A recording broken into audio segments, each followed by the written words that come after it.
আগের প্রোগ্রামে আমরা একটা সমস্যায় পড়েছিলাম 39.76 লেখার পরে পার্সেন্ট এফ যখন দিয়েছিলাম আমরা রান করে পেয়েছিলাম 39.76, এরপরে আরো 4টা এক্সট্রা জিরো। আমি এটা চাচ্ছি না, আমি চাচ্ছি যে পয়েন্টের পরে 2 ঘর থাক।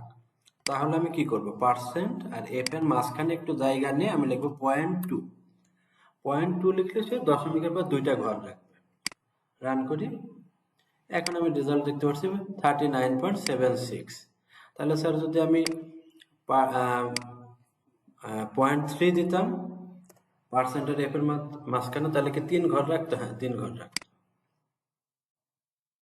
দেখো এখানে 39.760, অর্থাৎ দশমিকের পর 3 ঘর রাখছে। তাহলে তুমি যদি 0.4 লেখো তাহলে 4 ঘর রাখবে, 0.5 লিখলে 5 ঘর রাখবে। এটা হচ্ছে অনেক ক্ষেত্রে আমাদের ভগ্নাংশে বলে 2 ঘর বা 3 ঘর এরকম নির্দিষ্ট রাখার প্রয়োজন হতে পারে। তখন আমরা এখানে পার্সেন্ট আর এফ এর মধ্যে পয়েন্ট ওই সংখ্যাটা আমরা লিখে দেবো, যে কয় ঘর আমাদের দরকার।